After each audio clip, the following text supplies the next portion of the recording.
which they were. They, on their day, they can beat anybody. And then they went in a terrible run. They lost players. The manager gets sacked after, I think, 9-10 games, and Harry Redknapp came in. So, listen, it's first and foremost, once that first game goes, you've got to be ready. I think, like that, it is, you've got to look at, have they done too much? I think the travel does kill it. I think you've got the teams that go to Australia, New Zealand. The jet lag is unbelievable. The fact that international players can cope with that, it takes 3 and 4 days out the body. Andros will have it. He's been over in Asia. It's really difficult to come back. So that impacts the training. But again, it's all for finances. So I think that's one of the problems that whether you take your younger players to the tournaments and you safeguard players and keep them behind. Andros had stuff like that back in the day at Tottenham. We played European matches with a first team and a 21s team to protect players. I think it's key, but you can't accept, getting into your opening game, not being ready. You've got to find a solution. I don't think there's time for that to look and go, look, we've got a few games, 3-4 games you get in the Premier League and you can be sacked as a manager. So, and as performance staff, we need to support the manager and figure out solutions.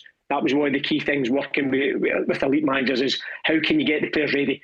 Are they fresh? Are they fit? These are elite players now. They're not, looking back 20 years ago, they're having poor off-season. These guys are in great condition. Yeah, so I do find I've got to say, I take offence to that. I really do take offence to that. I think that's a ridiculous throwaway, really. That you can suggest that all players 20 years ago weren't bothered about their physical fitness. Listen, you understand Jim Henry at Celtic. You know that Jim drove a hard pre-season. Martin O'Neill, obviously, you understand some of the pre-season stories. Yeah, well, you wouldn't mess with Jim Henry. You wouldn't mess with Jim Henry. I understand. I know exactly who he is. Top guy. Obviously, great people at Celtic. So, listen, but again, the mentality was you had players that could turn up on a match day, Chris. So, obviously, players that came a Saturday afternoon were ready to play. I think that's one of the key things, the mentality part, whether it's just the physical part, the actual mentality part of preparing for games is crucial as well as the physical, the technical, the tactical. Go on, Rory. I was going to say, I've got 2 questions. Anton, do you think, and it's related to Chris getting touchy about his own sense of his own mortality, are we kind of wrong to think about a pre-season?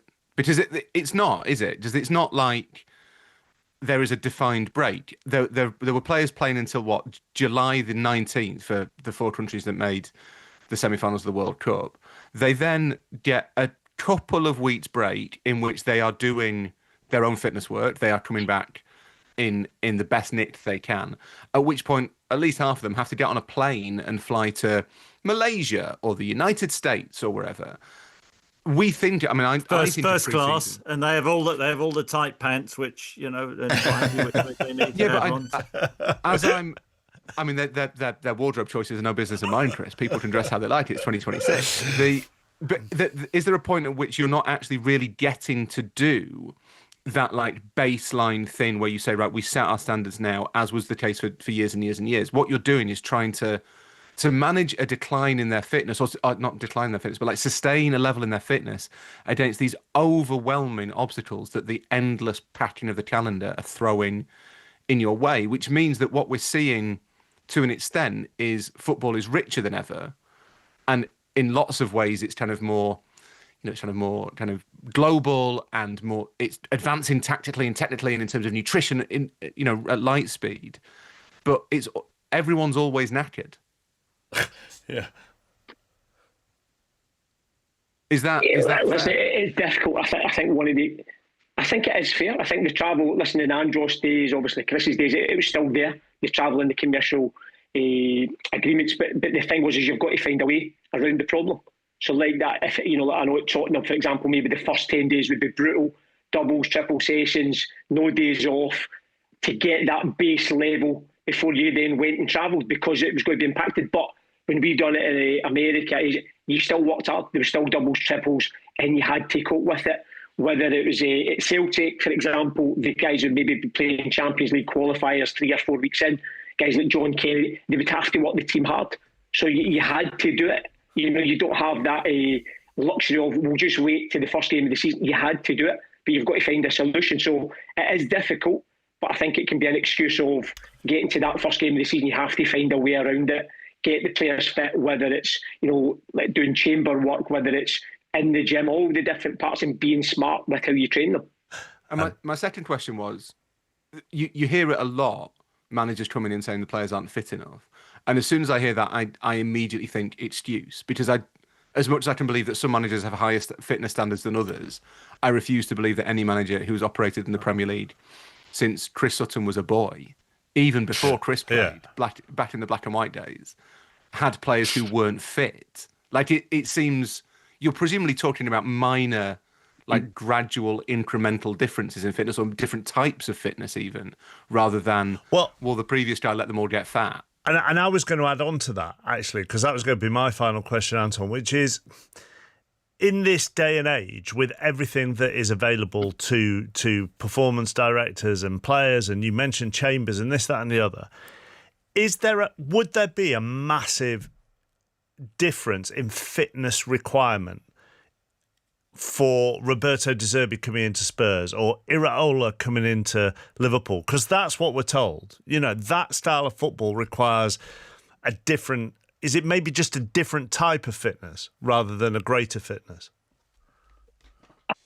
Andrew can testify to it. I think to play a high-pressing, high-style game, you have to work, as in volume and intensity. The work it was done with Mauricio or even an Ange, very different styles.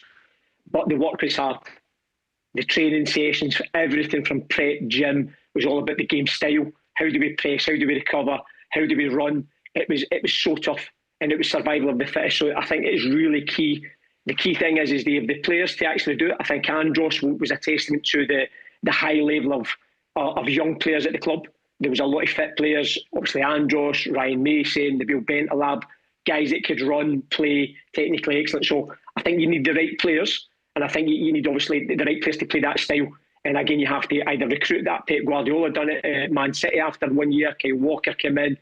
If you don't have it, you're going to have to bring in the right players to cope with the demands, and then you have to accept a little bit what that actually looks like. But again, in fitness levels, I think the top players do everything. Andros will tell you that their levels are so much higher to a League One, maybe a Championship player. Go on, Andros, and then we'll let. Yeah, I'll just add on to that, because going from a Tim Sherwood to a Maurizio Pochettino was like night and day. Like, before Maurizio Pochettino, it's right, I want to be fit when I have the ball, I can dribble forward, I can do my stuff. Whereas Pochettino was like, no, like 50% of your game now is what you do out of possession. Can you start the press? Can you sprint back? Can you run without the ball in behind? So there's a big difference when you get these managers like an Iraola who they put big demand out of possession. It requires a lot more physically from the player than just your standard sort of low block manager. Anton, thank you very much for joining us. Really appreciate it this evening. Anton McAlone, former Premier League head of performance. So, was that more sprints, covering more distance? Do you know how much more distance you covered per game under Pochettino than Sherwood, for example? I think under a high, I don't know specifically under Pochettino, but under a high intensity manager, you're doing around 11 Ks, and then before that it's probably 9 Ks. Right. But it's more the high intensity. Is that a big difference in fitness? 100%, and it's because like it's the high intensity stuff. Right. Like anyone can just run up and down one pace for 11 kilometers, but to do that, to be sprinting, well, maybe not. To be sprinting, to be having to decelerate, to then sprint again, to be, it's just constantly, everything is at high intensity, which is for a footballer, especially myself, the toughest part of the game is those sprints above 70, 75% speed that you're having to constantly do in today's modern game. Those are what I find the toughest. Yeah, can I just say... You are very touchy about the past, aren't you? You really are. Well, I think, I know you like to prod and Rory likes to poke as well, but I do get annoyed about sort of throwaways. Well players, hold your rage, because there's been another goal at Craven Cottage, John. And Fulham have got the equaliser. Fulham 1, Chelsea 1. Josh King with it. He's looked so sharp tonight on the right of the penalty area, and he dispatched it into the bottom left-hand corner. Really good game this. Fulham 1, Chelsea 1. Robert Sanchez has looked very wobbly, hasn't he? He has looked very suspect. It is one of the big questions about this Chelsea team. There was a moment where he didn't clear the ball properly and it went behind for a corner. He looked shaky. I have to say, both defences look vulnerable here. Tonight's producer is a Chelsea fan, so it'd be fair to say his anger has just gone above Chris. But go on, back to what you're moaning about. But that's, don't want to harp on back to what I've said. But I do think it's offensive to suggest that players in the 90s and 2000s people weren't doing that. You didn't sort of take trainers with you on holiday though, did you? In the summer, you did. Yeah, I did. Yeah, I did. No, you don't you don't? Yeah, I did. I used to a pair of trainers. Not one. I wouldn't. Why would I just take one? It would have been a pair. Yes, yeah. Of course it would. Yeah, unless I went on a hopping holiday. I was talking about a personal trainer, not your pair of Partics. Okay, yeah. Yeah, right. No, I didn't. exactly. No. Okay, but players, we used to have programs, and players back then did have pride as well. But the whole point about De Zerbi, and while Andros is right to talk about, different managers play different styles, and there is more high pressing now in the game than there was back when I played. Doesn't mean that we weren't supremely fit. But what De Zerbi's comments were about, they lacked physicality, they lost duels, and that's totally different to actually, being about a system and the way you're pressing and whatever. That's really unacceptable. And I think the biggest thing that Tottenham fans would have felt over the weekend, when they would have seen, and I get that Hull play a different way and they play counter-attack, but they see that they were organised and they were functional, and you look at the quality of player, thinking, well, how many Hull players are getting the Tottenham starting 11? When you look at Ipswich, they've made a lot of changes in terms of personnel, and all of a sudden Gary O'Neill can cobble a team together and look really efficient in the way that they press the ball, and Sunderland turned the ball over a couple of times. Ipswich pounce, and you're a Tottenham fan, you're thinking, well, how are we in this position? I think as on Match of the Day, you had the guy standing at the end of the game, the Tottenham fan, who had that funny look on his face, and that did say it all. So I can imagine Spurs fans thinking, what is going on? De Zerbi, to me, seems really easy-ozy with this. I mean, bearing in mind, and you can't write them off after one game. Of course you can't. I think that they've signed well. You can talk about, they maybe need another forward or two, but it was a very strange performance from Tottenham. And I take everything that Anton said, and I understand. And when he explains it, it is a very difficult process it sounds like to make sure your players are fit when you need them to be fit over the course of a whole season. But for De Zerbi to say afterwards, Andros, Senesi, Van Hecke and Tonali are not in the best physical condition. We knew that before the game. It's truly baffling. Look, and Senesi didn't... did he play at all at the World Cup? I don't think he did he? Tonali didn't play very much. Tonali didn't go to the World Cup, and the transfer was done at the start of the window. So he's had a full pre-season with Spurs and De Zerbi.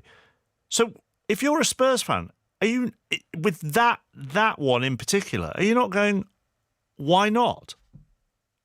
Yeah, I think so. And it's the first time in my lifetime that I can remember that Spurs have actually been smart. They've done their business early. They've paid over the odds to get players through the door and get a full pre-season under their belt so they can get to the game one and be ready to hit the ground running. And yeah, it's baffling to me. Before the game, I was really excited. I thought Tottenham could have a really good season. I still think they do, but I don't like the excuse for Tottenham. You could probably say up front they're a bit light. They've got willingness, they've got runners, but they haven't really got the quality at the moment. But certainly this pre-season he's had and the time he's had with them on the training pitch, I don't buy the excuses. I'm going to be honest. Rory? Well, they've got another. I think there's an element of, if you take the fitness out of it, you are still trying to put an almost entirely new team together, which is a difficult thing to do in the course of one summer, even if you have, the core of them from the start of pre-season, they've signed, 5 or 6 first-team players. They've done Savini. I get lost. They've done Savini. I think they're about to do Marmouche, and they seem to now be battling Manchester City to sign Cody Gakpo. So they're trying to do an entire first 11 effectively. You're going to get that takes time. Chuck in the fitness, the fact that I think what Anton said about players coming back at different times with different levels of fatigue, having done different stuff on their own holidays, because they've taken all sorts of running shoes, not just trainers. That is complicated, and it does take time. What I find a bit odd, and this is a little, maybe I'm getting old, is I'm a bit surprised that managers aren't willing to be a bit more pragmatic early on. And I know that you have to have your vision and say, this is how we play and it's non-negotiable because that's how the players buy in. But if you think your players aren't physically up to doing what you want them to do, could you not just say, look, lads, for the first 3 weeks until you're all ready, we're going to do this instead? I don't think, would the players really, would they, would they also, well, this guy's clearly not got an idea. He doesn't have a philosophy. I don't know. It just seems a little bit, seems like you're cutting your nose off to spite your face a bit.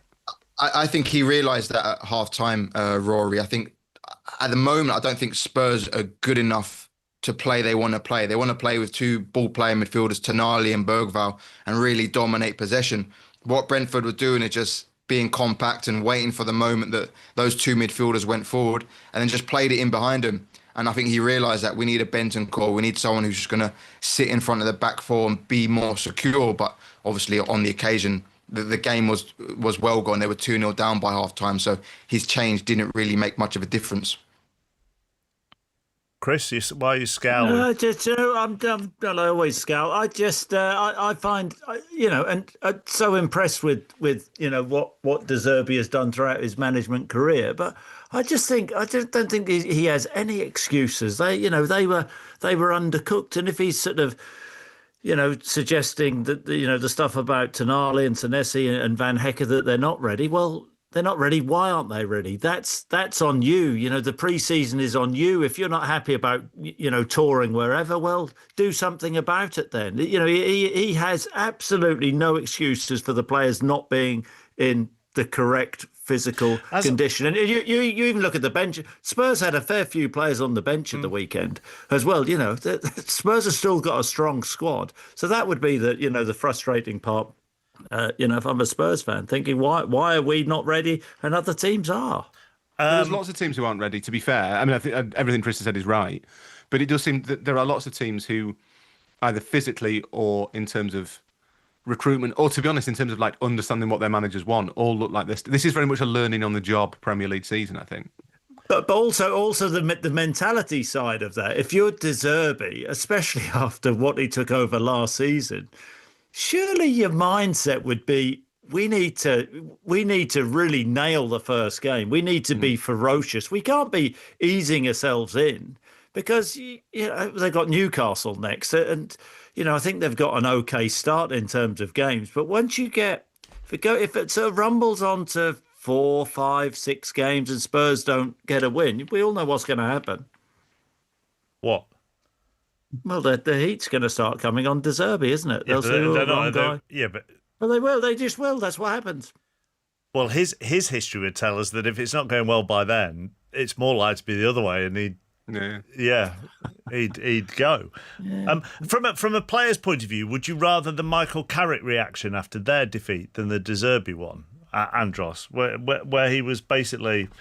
Carrick was very good. He was very good after that game. He played it just right. What do you mean? What did he say, Carrick? He said it was really disappointing. They're hurting inside. He made a little bit of a thing to say, look, I know I looked very calm, but that doesn't mean I am, which I think is an important thing to point out. And he said, we've lost one game. It's disappointing, but it's no more than that, and it's no less than that. And I think that's a really smart way of framing it. He said, I understand there are questions to be asked. It doesn't mean everything's wrong. There are definitely issues playing against different systems, so we've got to find answers for that. Mm-hmm. I think that's the most logical answer. I think you lose one game of football, all of a sudden not everything is terrible. I watched Spurs in pre-season. I thought they were very good. I was very excited, like I said. So one game shouldn't change that. They're not terrible because they lost 3-0 to Brentford. You can make excuses all day, but there were some tactical elements more than physical elements, which is why they lost, which is why the manager made a change at half-time. So yeah, I appreciate more the Carrick response and underplaying it rather than overplaying it and then creating panic and confusion in that dressing room. I mean, it's more worrying, I think, that Chris, that Luke Shaw said we knew it was coming, and Bruno Fernandes said we're making the same mistakes as last season. Yeah, and Luke Shaw said we could have probably prepared better. And we could have probably prepared better. We didn't know what the whole left wing back was called. Well, that's the sort of mistake anyone can make. Just for legal reasons, he didn't say that. Yeah, but you can make that mistake, but after talking to him, that's very rude, isn't it, of you, really? I can't be expected to remember everyone's name, Chris. But Carrick was calm, the point is, but the players made, I would argue, more, if you are a United fan, slightly more worrying comments. Yeah, I don't get the Shaw comments. He's sort of he's thrown the manager under the bus there, hasn't he? We could have prepared better. And yeah, he didn't cover himself in glory. I think with the the second free kick, he dropped. That was the second one where he dropped so deep. Yeah. I mean, for a player of his experience, that was. That was poor. I actually thought that'd be a difficult game in terms of the way that Hull, newly promoted team, and they just they just couldn't match him. I enjoyed the way Carrick. I can't remember which interview it was where the reporter talked about, was it a lack of passion? And I thought Carrick nailed that, where he said it wasn't a lack of passion. I think, they did give their all, but they just, came up against a Hull team who ran all over them, and they weren't at the races. Interesting the way that Hull played. I know Statman Dave at the weekend talked about the five at the back, which United had struggled against, and did get me thinking that maybe with Cunha as that number 9, I'm not saying it, it doesn't necessarily suit, but I always feel that when you're playing up against teams who have the sort of 3 centre halves and who are prepared to defend the box deep, go with a physical striker. Start with Sesko. If you're going to throw balls in, I think Manchester United had something like nearly 40 crosses, which was 13 or 14 more than at any other time under Carrick. And they barely got on the end of any of them. Yeah. Maybe a lack of quality from the wide areas. And Sesko, I'm not saying his heading was on point. He missed a couple of headers, but I always think, you're better to go with that physical centre forward. Cunha's good in terms of sort of coming off and knitting things together, but maybe that's something Michael Carrick will think about. Speaking of knitting things together, we'll talk Johan Wissa next after his performance for Newcastle. Back to the cottage, John. 36 minutes gone, Fulham 1, Chelsea 1. Chelsea have had some chances. It's an end-to-end game. It's really entertaining. Palmer from the right. There was João Pedro, the flying volley just wide. Reece James shot straight at Leno. And then a moment ago, Romeo Lavia 6 yards out. Good block by Leno. And Mark, you're right. Having seen the goal again, Robert Sanchez, I don't know if you've all seen it, but I think he should have saved it, shouldn't he? I feel like I can't comment on goalkeeping issues because then there are several. We work with too many former goalkeepers now, and they all just pile in as soon as you criticise anybody. But Chris, you think he should have done better? No, I've not watched it. All right, don't have it. I've not got eyes in the back of my head. It was in. It was in. Players nowadays do, Chris. It was very much in an area in which Robert Sanchez should probably have been able to get to it. Yeah, I'd say that's fair from John. Let's talk Johan Wissa then after his performance for Newcastle yesterday. One of the loveliest things yesterday was when he was given the Man of the Match award, and he said he'd never won one of those, and he was genuinely Andros happy to be given that little bit of plastic that they get, which and he genuinely was. But he was a revelation as a 10. Yeah, and first, like for somebody who doesn't win many team honours, that little bit of plastic is very important. Very important. So yeah, I can see where he's coming from. But no, he was very good. He got signed for big money, big pressure, big club. But he struggled with injuries last season, which hampered his debut season. So it was good to see him in a deeper role with so much sharpness, so much pace, power on the counter-attack. He was lethal along with Elanga and Barnes. So yeah, it was great to see him fit, firing and excited to see what he can bring this season for Newcastle, because with all the look at Chris. You've seen Chris. Oh, that's the difference. That's the difference, isn't it? A bit of plastic and. What are you holding up then? Because people can't see this. So just a big bottle of champagne. Yeah. End of the match, another one. I've got so many on the side there. What did you? It looks quite dusty, Chris. What did you win? What did you win that for? Well, man of the match. You know, but what? Can you remember the game? I can't remember. There are so many. So many games. Mark. Is it champagne or is it like a Scottish sparkling wine? Well, how rude, Rory. They do have champagne north of the border. You won't be up there in a while, will you?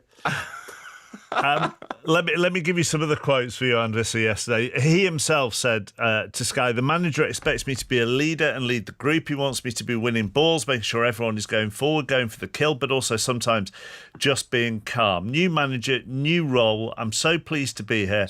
I hope today that I showed him I'm really happy."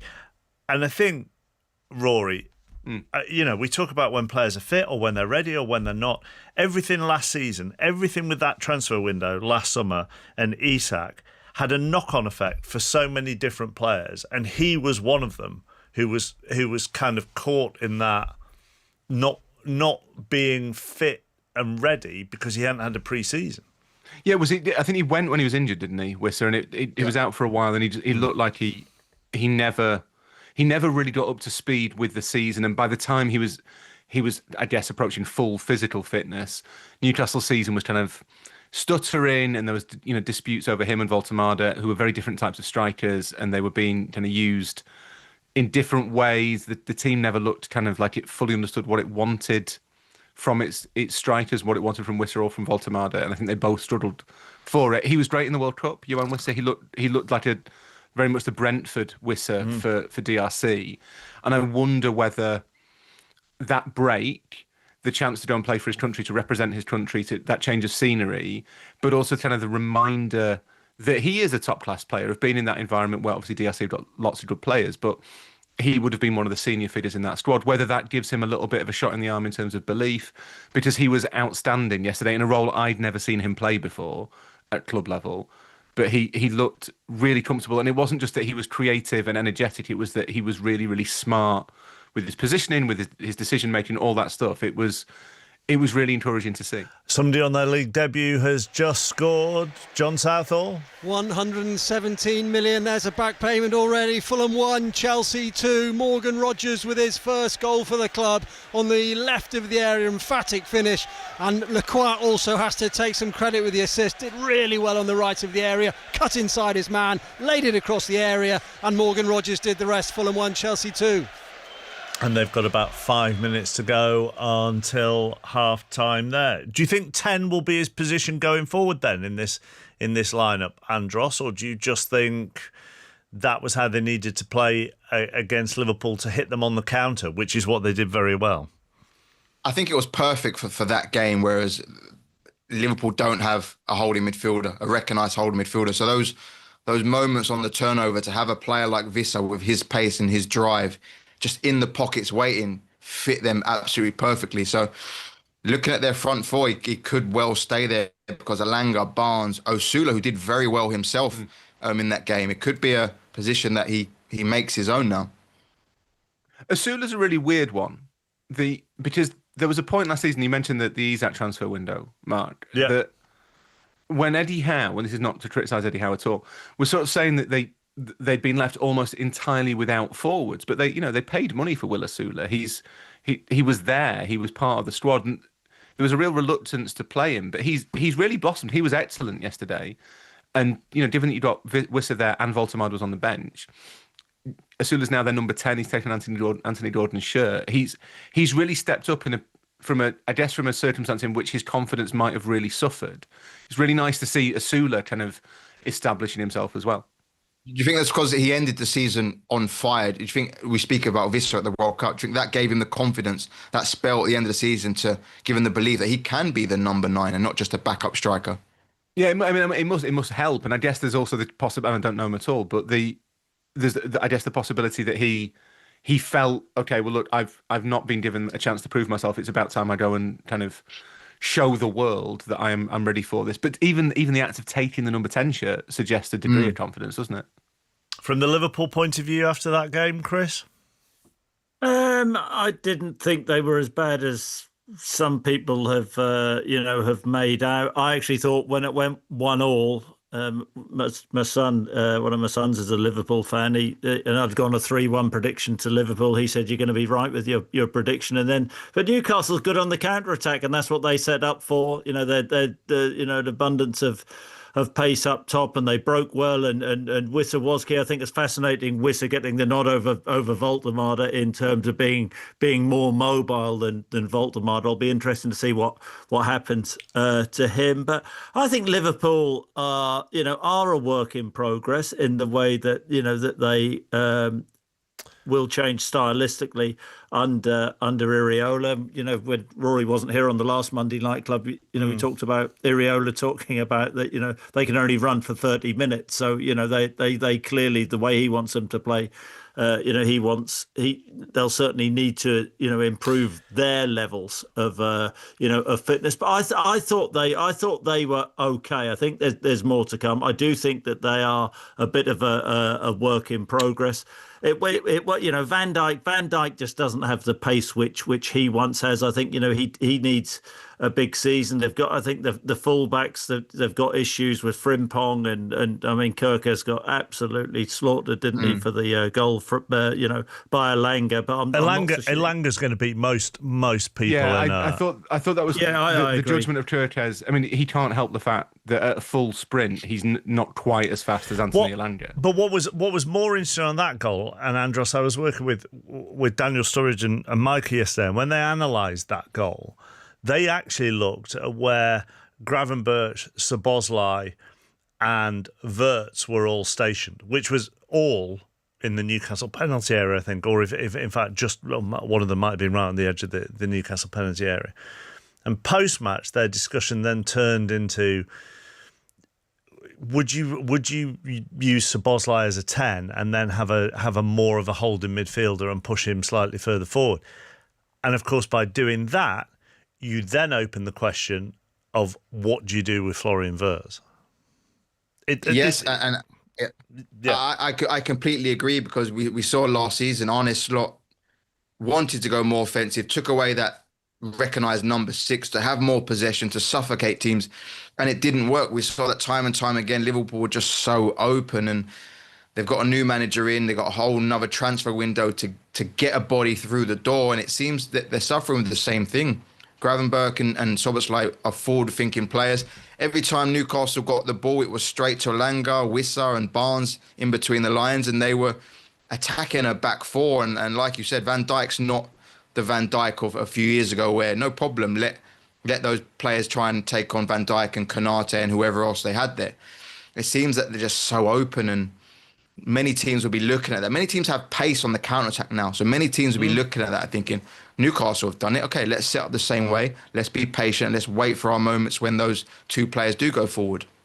I think the Iraola, I think, said yesterday, and the word from the club is that they feel that the system is the defensive midfielder. So just as like Jurgen Klopp always said that his playmaker was his press, I think Iraola feels that his destructive force is the press. And once they get the distances right and they're all standing in the right place or whatever, then it'll be fine. But I think the issue with Liverpool is that there's not many players who've got defensive instincts, even if they're given license to roam. So both the fullbacks want to fly forward all of the time. Gravenberch he can play a lovely passer of the ball, but he wants to carry the ball forward. Szoboszlai wants to drive forward as well. And certainly that first goal, they're all 20 yards from Newcastle's goal, and I think it's a slightly weird one. They must be told to carry on playing that way, which is the point that you're getting at. Because Gravenberch, when he first came to Liverpool, which wasn't that long ago, but we sort of lauded him for playing out of position as and being a great number 6. And don't want to sort of be slightly old fashioned here, Mark, but central midfielders back in the day, if one went forward, the other one would just sit a little bit, and that was the same with fullbacks. Yeah, if one fullback goes, the other one sits. Absolutely. So I'm sure this is a stylistic, change, and it will need time to blend. That I just thought Liverpool in the final third they weren't clean enough with the sort of execution final ball. I thought they were a little bit clunky. Isak didn't turn up, and I know that the pressure will be on him and Wirtz. But Wirtz, the longer last season went on, I thought he got better, and I think at his previous club, and I don't know this, Rory, you'll probably help us with this, but I don't think he was, if people are talking out of possession, Florian Wirtz, but Bayer Leverkusen, always, when I used to see them play, were a high-pressing team. I don't think he's someone who can't run and won't shut down and won't put that. So I don't think he's a complete luxury, if you know what I'm getting at. Are you coming in, Andros? Because if you are, just hold on for a second, because it's half-time at Craven Cottage. John Southall? Fulham 1, Chelsea 2, a very watchable first 45 minutes. Chelsea took the lead after just 31 seconds. Cole Palmer with a through ball. João Pedro took it in his stride, dinked it over the keeper, Leno, the new Chelsea number 9. The equaliser, Josh King on the right of the area. It was a good strike, but if you watch it back, Robert Sanchez will be disappointed that he didn't keep that one out. The second Chelsea goal, 4 minutes before half-time. Cole Palmer, once again the conductor, played it through to Lacroix. He dragged it inside a defender, went to the byline, pulled it back for Morgan Rogers, who just simply took his time, ran onto the ball and swept it in. The front three really good so far for Chelsea tonight. Rogers, Palmer, Pedro. Palmer looks like a player who's had a full pre-season. He's looked really good. Decent half. Fulham have played their part. Plenty left in this. Fulham 1, Chelsea 2. Were you coming in, Andros, on Liverpool? I was, but can I just speak about that Fulham goal now? I've seen it. Yeah. I think 9 times out of 10, Josh King is crossing that. So I think Rob Sanchez's position is perfect for the cross. I think I'm going to lean more. It's genius from Josh King to shoot that at the near post there, rather than a goalkeeper mistake.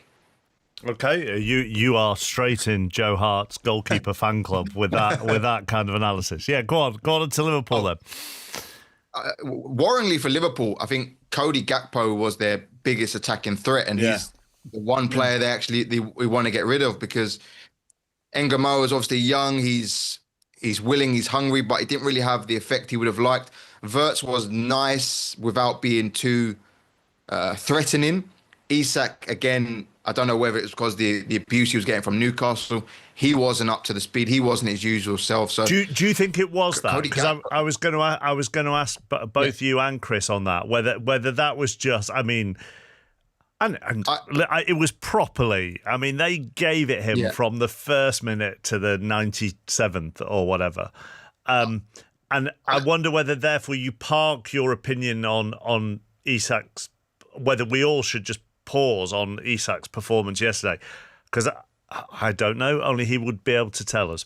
But I thought that atmosphere got to him yesterday. I can't speak for Isak, but I've been in a very similar position when I first went back to Newcastle, when the atmosphere was not as bad, but very, very similar. And it's tough. It's tough to, it gets you. You're human. It gets you. And it's tough to be able to play with confidence, knowing that if you lose the ball, there's going to be a massive cheer. And you could feel that with Isak. Every time he had the ball, he was worried about losing it. And the reaction, so he ended up losing it, and it was like a cycle. So I don't know what was in his head, but I will park my opinion on him until next week. I think the issue with Isak is that it's now a long time since anyone saw him play well. That's that, yeah. And it may well be that yesterday wasn't the right kind of. Well, that's what I'm saying. Do you just kind of hold fire a little bit? And he looked all right in the World Cup, but not. It's a difficult position for him to be, and it's unfortunate that he's not been fit for so long, but. We should hold fire, but it's harder to. Wirtz is tricky as well, as I'm not sure. I think the basic issue with Liverpool is I'm not sure that they have the players to do what they want to do. That seems to be the kind of the problem that Slot had, and you wonder if it'll be the same problem for Iraola. Chris, did you ever go back to a former club where the fans had been angry they got rid of you? Well, at Chelsea, they just laughed at me anyway. Yeah, so but there you were playing there. But no, I'm pretty much, surprisingly loved universally. So I know that does surprise you, but people do, they do genuinely like me, people. Yeah. So, but with Isak, I mean, he got it getting off the bus. I mean, you were on the pitch, weren't you, Mark? But I mean, did you see him getting off the team coach? No, I didn't see him get off the bus. Oh my God, yeah. No. So I mean, I mean, there were hundreds of Newcastle fans who gave it him time. I think it's really difficult to judge on one game. He wasn't at his best, as Rory said. He shot himself in the foot last season. He just did. He didn't go about things in the right way. He forced his move. He got his move, didn't perform, had injuries. He had a slow start, didn't have a pre-season. Everything which could have gone wrong did go wrong. I'm not going to write this guy off because he proved at Newcastle for a couple of seasons what an outstanding finisher he was. But the worry for Liverpool fans is will he find that confidence again at Liverpool? And I hope he does. But everything yesterday which could go wrong did go wrong. I'd have loved to have seen him take the penalty. That would have been a great moment had he slotted it, but he didn't. I was going to say you can understand why he did. You can understand why he didn't take that. Yeah, but just imagine the feeling if you score. Yeah, but imagine it the other way. Yeah, but you see, that's the difference between me and you. What? Well, I would have thought I would have scored. You're thinking you're going to miss. Yeah, that's very true. Manchester City aren't going to continue with Mark Gay as a holding midfielder, are they, Andros? Particularly if they're signing the Boadi deal is about to go through or has gone through. So that will come to a close, you would have thought. Yes, and I think we can see exactly where Boadi is going to fit in.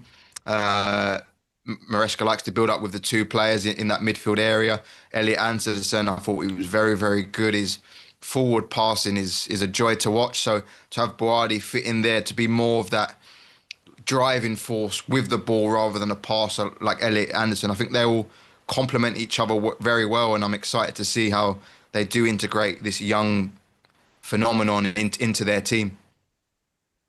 And that's kind of that I think for City is the midfield sorted for 10 years potentially with Boadi and Elliot Anderson. They're interested in Enzo Fernandez as well. That's a lot of money to spend in 4 days. I think you'd feel guilty. You'd be checking your bank. Do you think they'll still go through with that? I shouldn't have bought that. Do you think they'll still go through with that? Well, I don't know.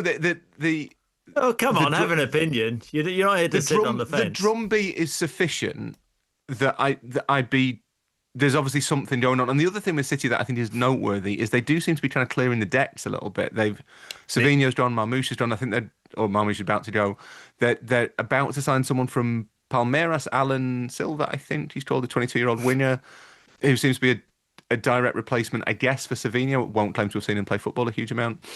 The fact that they... Nico Gonzalez is set to go to Newcastle by all accounts. And they're looking at Gakpo. Which is a very... I mean, I think Cody Gakpo gets too much abuse. Who's looking at Gakpo? City. City have made contact with Gakpo's camp, which is how transfers work these days. So it's City and Spurs both after Cody Gakpo, which is not a sentence I thought I would say this summer, but it appears to be true. Unbelievable. Liverpool, like as Andros said, I thought he was, Liverpool's best attacking option yesterday.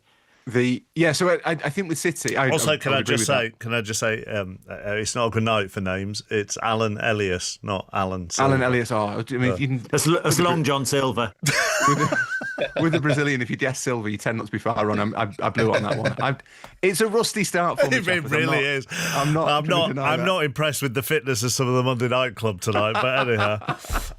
No, so I think City obviously have stuff still to do. Just they look a little bit light on numbers, to be perfectly honest. So it may well be. I don't think City will look. The City that we saw against Bournemouth will not be the City that we see for the course of the season. But to get off to a winning start when it looked for a long, long time like they were going to have another setback, is probably quite important.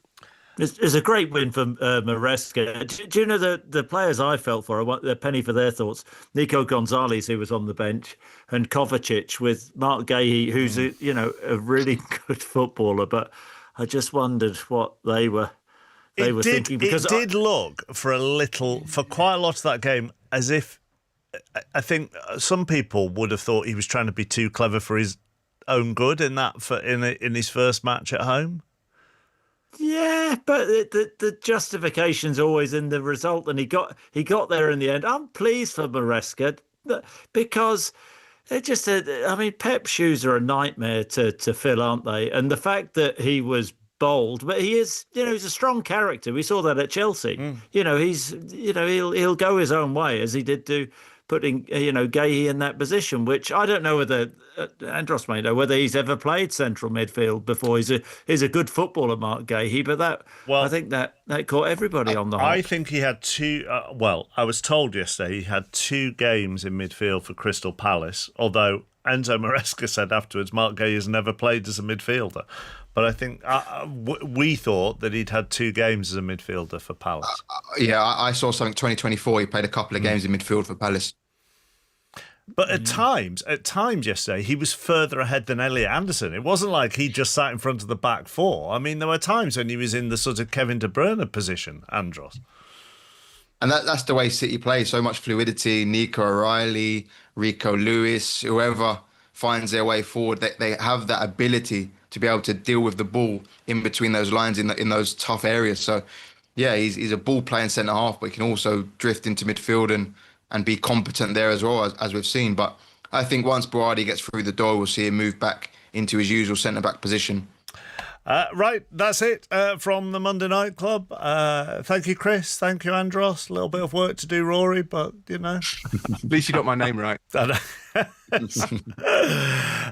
If you missed anything, you can catch the best bits on the Football Daily podcast. You can listen back to the whole thing on BBC Sounds as well. Michael Vaughan, Phil Tufnell and Stephen Finn with us for 5 Live Cricket after the news, and we'll talk about everything to do with Bryden Carse and him being dropped from the England Test squad. But at 9 o'clock, and with Chelsea 2-1 at Fulham at half-time, Jill McKenzie has the latest news. The voice of the UK. This is BBC Radio 5 Live. Cleveland Police says it's arrested 12 people as part of its investigation into the head-on crash in Middlesbrough that killed 7 people, including 2 police officers. 9 men and 3 women, aged between 19 and 61, have been arrested on suspicion of offences including possession of a firearm and being involved with organised crime.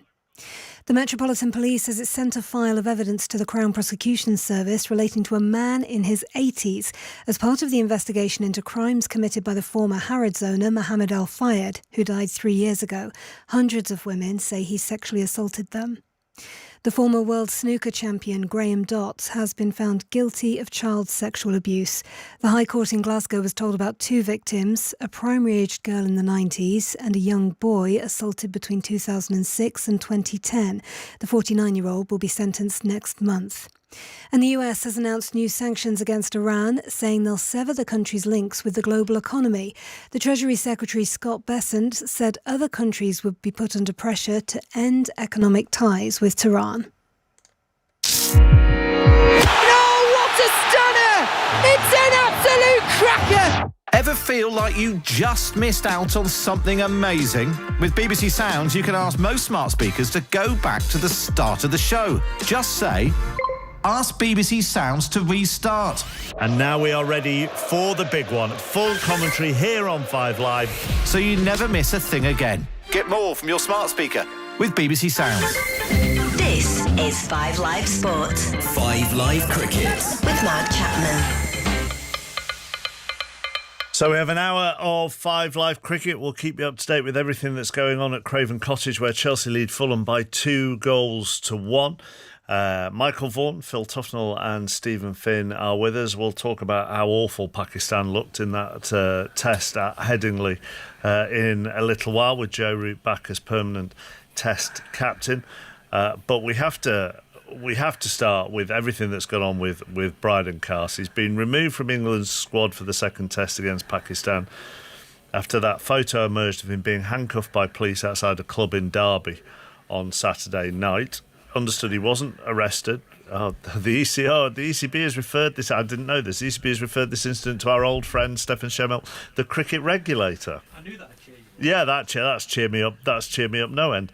We'll get onto that in a little while. Just tell us where we're at with this then. Yeah, so Bryden Carse was out on Saturday night celebrating Durham's win over Derbyshire as a night out in Derby. Sunday afternoon, pictures appear on social media of Kars in handcuffs and surrounded by police officers. The ECB instantly say that they will investigate, and my understanding at that time was that the ECB wanted to give themselves a bit of breathing space.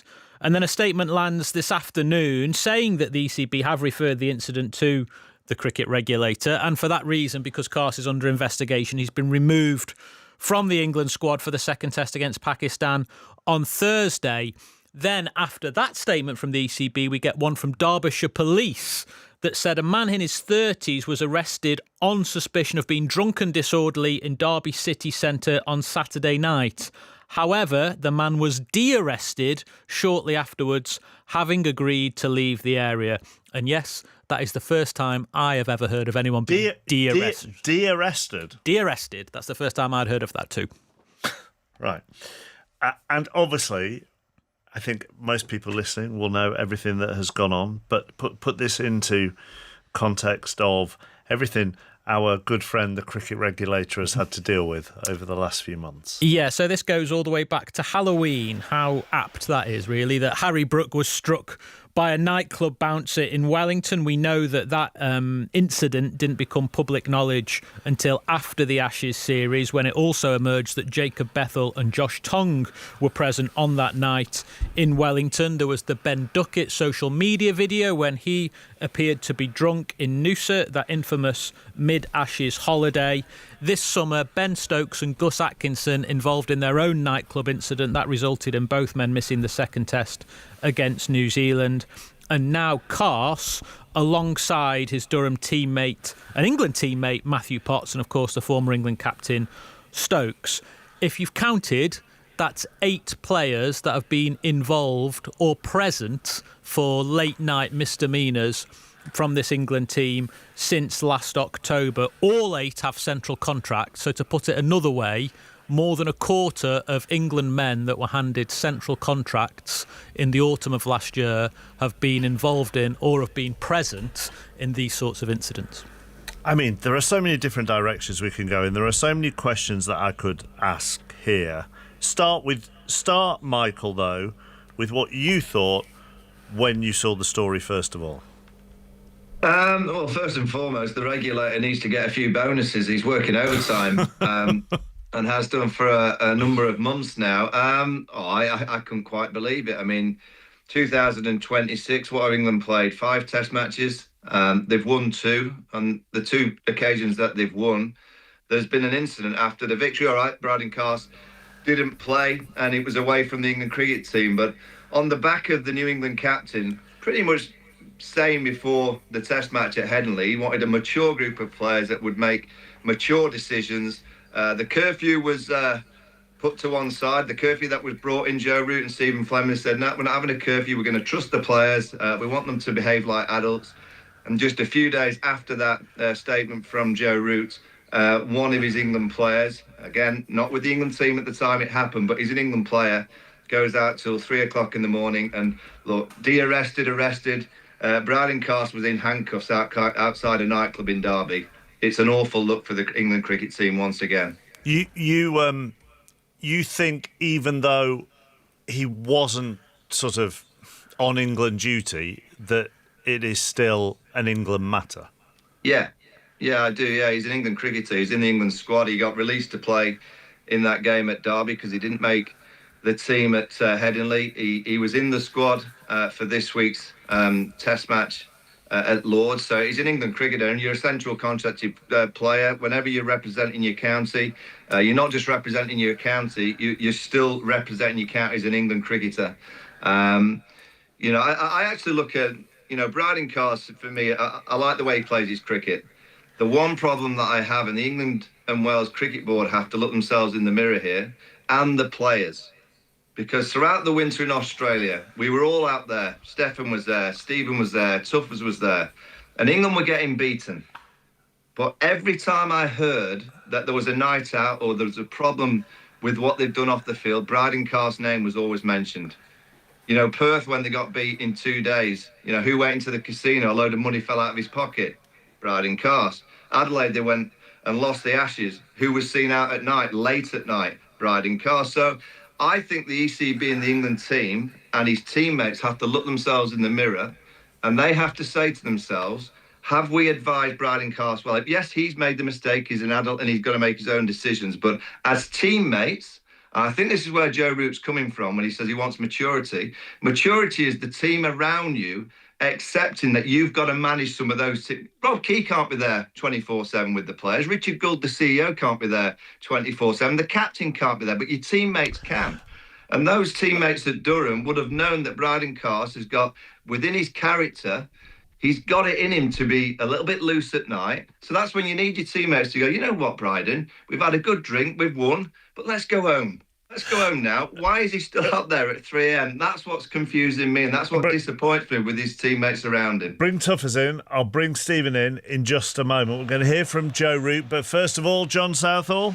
Big goal in the context of this. Fulham 1, Chelsea 3. Cole Palmer with it, the best player on the night so far. João Pedro just held the ball up on the edge of the 6-yard box, played it through to Cole Palmer, and he squeezed it through the legs of the goalkeeper laying there. Probably took a little clip off his heel, and in it went. Fulham 1, Chelsea 3. OK, we'll bring Tuffers and Stephen in after we hear from Joe Root, who before the first test spoke to Stefan about the off-field issues. I think you always want to...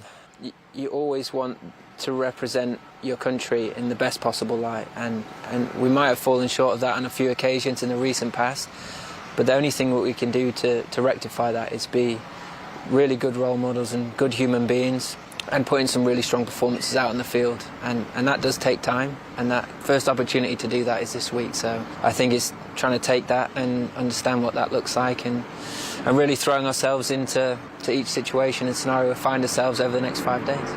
Right, so that's what Joe Root said before the first test. He'll speak tomorrow ahead of the second test, but he can't wait for that.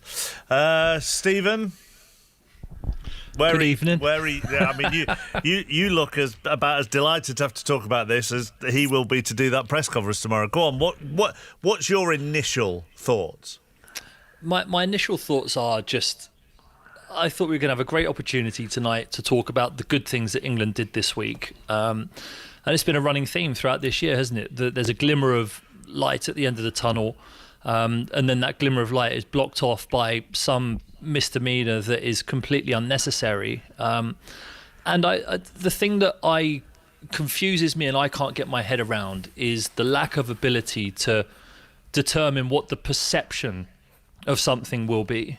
Because you're in Derby, you've got a chance in maybe 4 days' time to pull on an England shirt and play a test match for England with everything that's gone on, and social media and camera phones that weren't there 15 years ago when I was playing for England.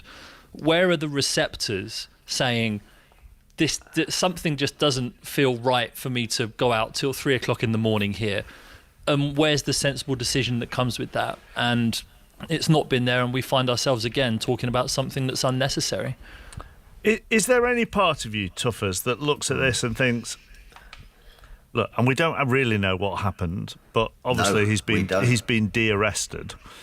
But as at this stage, it looks like, you know, apart from him going out and having a drink and then being de-arrested, do you look at it and think, well, what has he done wrong? Well, Your Honour, I'm going to give it to from the side of the defence slightly here. Now, you know, I was listening to Stefan there, reeling off all these things. Listen, I totally agree with what all the guys have said. You know, I totally agree about optics. Where's the savviness of it? What you're doing, lads, and everything. But let's just have a little look. You know what I mean? Stokes and Atkinson, that was looked at by the regulator, wasn't it? Yes. Yeah? Any charge? No charge, Your Honour. No charge, Your Honour. Atkinson, next game, sent back. Won a test match, went out afterwards, celebrated. Nothing to see here. We don't know about what's going on with Bryden Carse, do we? I mean, de-arrested, not arrested. Sometimes you can get into situations where you can find yourself in like, all right, I know handcuffs isn't a great look, but, you know, we don't know the actual sort of, you know, the whole story behind that as well. 4 days away from a test match, going out and celebrating with his Durham teammates after a win. Well, okay. You know, Ben Duckett, okay, fair enough, had too much, and I agree with Mike here. Where's your teammates looking after you a little bit? But that was on a specific 5-day break, to which everyone was told to go and have a bit of a time off and let their hair down and what have you. The only one I can really see was Harry Brook being lumped by a bouncer, and I think that was the day beforehand. We keep reeling off all of these lists, but when you actually look past what has been going on, there's nothing really to see here, is there? But listen, I do understand what the guys are saying, and I thought exactly the same, and I think exactly the same. But I think we've got to... And I think also there might just be now a little bit of a thing going around at these places, which I think then the guys have got to start taking on board a little bit. That they're becoming a little bit easy meat here, You're turning up there, you're having a few pints. Oh, there's the Durham cricket team, there's Stokes. Let's wind them up a little bit. So I think that the guys have got to be careful of that now a little bit. I totally agree with what's been said, but I think also you've just got to sometimes pull your lens, as I think Joe Root said, back a little bit and say, hold on a minute, what's actually going on here? You know what I mean? Okay, thank you, Rumpole. I'll be back in a second. Yeah, I know, Michael, but there's been another goal at Craven Cottage. Fulham are back in it, game on. Fulham 2, Chelsea 3, and I'm afraid there's going to be more question marks against the Chelsea goalkeeper, Robert Sanchez. Castagne with a shot on the right of the area. Sanchez got there but pushed it out to Gonzalo Garcia on his debut, the Spaniard, and he headed in. He's looked so jittery all night, the Chelsea keeper. Fulham 2, Chelsea 3. New season, new you, John. Five goals, 4 yesterday. Yeah, you may exactly as you well know. Goals guaranteed. Goals guaranteed. Yes, you what, Phil? I'm sorry, are you still talking football? No, we're done now. It's fine. Oh, okay. No, and can I just say one other thing? Yes, I can. Just one other thing. Bit more respect to the judge, please, if you don't mind. Sorry, Your Honour. Sorry, I do apologise, Your Honour. I just want to say, if you want to stop this, the only way you stop it is by going, right, you're not playing for 5 games, But then that is a judgment call, I was made to stand in the corner during my my cricket career, my England Test career, because all this, that and the other. You was just said, right, well, we're not going to make you available for selection. And then I tell you something, it will soon stop. Not just these 1 games, and is it ambiguous, is it not, and what have you. If you say, well, it might be ambiguous, Your Honour, you know what I mean? But I've made my mind up as the England hierarchy and Joe Root that you're not the man for me. Go away, I'll drop you for 5 to 10 games, and then I'll come back to you. I'll tell you something, it'll be cleared up in a jiffy. Yeah, I mean, Phil, I'm with you with that, but the problem, I guess, the ECB have is the precedent that was set with the way that they treat the Harry Brook situation. Correct. They brushed that under the carpet. So I guess in the court of law, Phil, that is kind of the precedent that's been set. So that's where the players will argue against it. There's a few points I'd like to make. There's many cricket teams around the world. I don't think many have been in the same situations that the England side have been in the last 9 months. And you can't tell me that some other cricket teams around the world don't go out and celebrate. So they seem to be managing the situation well, a bit better. Also, there's lots of sports teams out there. I know there's been an issue in Australia with an AFL team over the last few days, but again, there's lots of sports teams around the UK that will go out and celebrate victories or go out on nights out. Again, over the last few months, I haven't seen too many other sports teams on the front pages for incidents at 3 a.m. I haven't seen many other sports teams captains get punched the night before a game. I haven't seen many other sports teams captain at the time go out and his teammate is nearly punched in a nightclub. The security officer got punched on that occasion. So I do think there's this England cricket team and the reset we've now had another reset. It's almost like we're going to have another reset because somewhere, somehow, as you mentioned, Phil, someone's going to have to get a punishment that sends a shiver down the whole England cricket team. And that's not just the team, it's right down through to the programme. So everyone knows that if you misbehave or you bring any kind of bad reputation onto this team, you know what's going to come. And I think the only punishment that will really hurt players is, as you said, Phil, and I don't know how you go through it. I don't know legally if you can. I don't know if you can just throw the book at someone like Brydon Cast.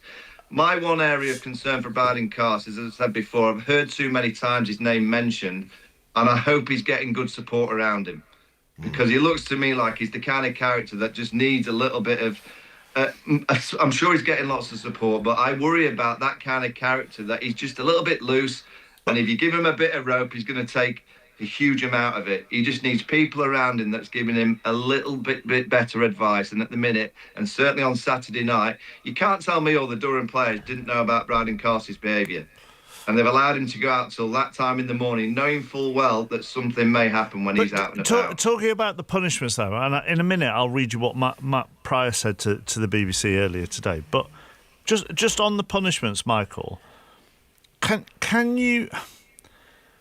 Is it the right message to do a really heavy punishment on somebody? I know he's in the England squad, but he wasn't on England duty. He was on Durham duty. Can you put a really heavy punishment on someone who actually was doing something whilst with Durham and not with England? And would a really heavy punishment on somebody who is who is in and out of this England team still have an effect? Well, first and foremost, he's an England centrally contracted player, so he's paid by England, so he's always on England duty wherever he's on that contract. I would feel for Brydon Cast if he's the one that, if you like, takes the rap of what's happened in the last 9 months. But I guess somewhere, somehow, something has to be done to set that precedent that they're just not going to stand for this kind of behaviour anymore. He may have been unlucky on the night. You know, he may have just been a little bit giddy outside, and the police have he's a big lad, isn't he? Thought he was just a little bit stumbling, thought, we'll just put him in cuffs. We don't know what's happened that night, but it's just the optics of what's happened over the course of a number of months now. And as Spinney mentioned earlier, this England side played great last week. They looked at a team that was back on track. They were against the poor Pakistan side, but everything went well for the England cricket team. Everything went well for the England team when they beat New Zealand at Lord's. And just a day or two later, after Lord's was the same, and now after the Headingley victory, we're back talking about ill discipline off the field with one of their own players. And, you know, somewhere, I mean, Phil got into a few misdemeanors back in the day, you know, but again, sorry to mention that, Phil, but you did. You're on the naughty step a few times. Well, I don't remember. He who has not sinned or something, don't they say? Cast the first stone. I don't remember too many bouncers punching any of your teammates or yourself, or being, handcuffed at 3 a.m. There just seems to be things happening, and it's happened now for a few months. That's realistically, it's never really happened before. So I think the ECB are working out how they handle this the best they can, how they can send that strong message. I think Joe Root will be absolutely fuming with this situation, because he would have been hoping to arrive at Lord's to talk about cricket, to talk about his team, how well they played last week. Probably the same team will go again on Thursday. And now he'll have to answer all these questions about curfews, discipline, drinking culture, everything that we thought had been brushed under the carpet and moved to one side. We're pretty much back to square one. Yeah. Mike, I think you make a very good point about your teammates almost being your police. You know, sorry, pardon the pun. You know what I mean? But policing the situation. You know, now if we'd go out and we'd have a win, we were celebrating and what have you. For a start off, I don't know why they have to stay out quite so late. You know, I mean, crikey, 3s and 4s o'clock at nightclubs. I mean, perhaps you should be grow up a little bit and perhaps sort of I have like to go say back that's to your quite. family. That is quite. I think for younger people, Phil, without us also. I mean, Finney's obviously the right side of 50, but I mean, I think younger people tend to go out till 2, 3 in the morning. Then, all right then, but you know what I mean. There is a saying, nothing good happens after midnight. Well, you know what I mean? Yeah, but we would back in the day go out till 2 or 3. Well, can I bring something? So on the Test match special team, we every now and again have a tipple or two, and there's been the odd occasion, Phil, when I've had to put you to bed. But I know when it's time for you to go to bed, Phil. Well, absolutely, and vice versa, Mike. Vice versa. Yeah, exactly. We know we're teammates. We know when we're just about to get out of hand, so we put each other to bed. Yeah, and this is the thing that you were saying. I think that, as you say, Stokesy was there, and Potts was there, and perhaps a few of the other guys were there as well. You don't let it get to that situation. You just don't. You've always, you go out as a group, to go and celebrate a win. No one's saying that you can't do that. But you know what I mean? No one gets left behind. Let me bring Steph in, and then I'll bring Finney back in. It's just to counter some of the points that have been made, really, in terms of, I think Finney mentioned about smartphones and being captured and people being aware of that. Well, Tough has played with Ian Botham. Who was under more scrutiny than him? Who was hounded by the press more than Botham and the generation of cricketers that he was with? So I don't think scrutiny is anything new. In terms of the significance of Bryden Carse as a cricketer, no one's taken more test wickets for England since Carse made his debut in October 2024. So I know he's out of the team now, but he was the only bowler to play in all 5 Ashes test matches, and he probably would have been in the England 11 that started the summer had he not been unavailable. This idea on a punishment and can it stand up legally? Would Carse get one of the best lawyers from the PCA or the Team England Player Partnership or whatever? I didn't see Ollie Robinson lawyering up when he was left out for reasons of fitness. You can choose or not choose. You can arrest or de-arrest whoever you like. England can take that stance with a particular character. And also in this, and I think I've got to ask Joe Root this question tomorrow, just talking about Michael's point about your mates and your teammates policing a situation. Well, Ben Stokes has been present in both of the nightclub incidents that have taken place this summer. If we're asking someone to show leadership, if we're asking someone to look out for Bryden Carse, who knows Bryden Carse better than anyone, would his county teammate and his former England captain not be the best person to look out for him? Stephen? Brilliant. Cheers, Steph. You can give Joe Root's answer. You can be Joe and say what he's going to say tomorrow.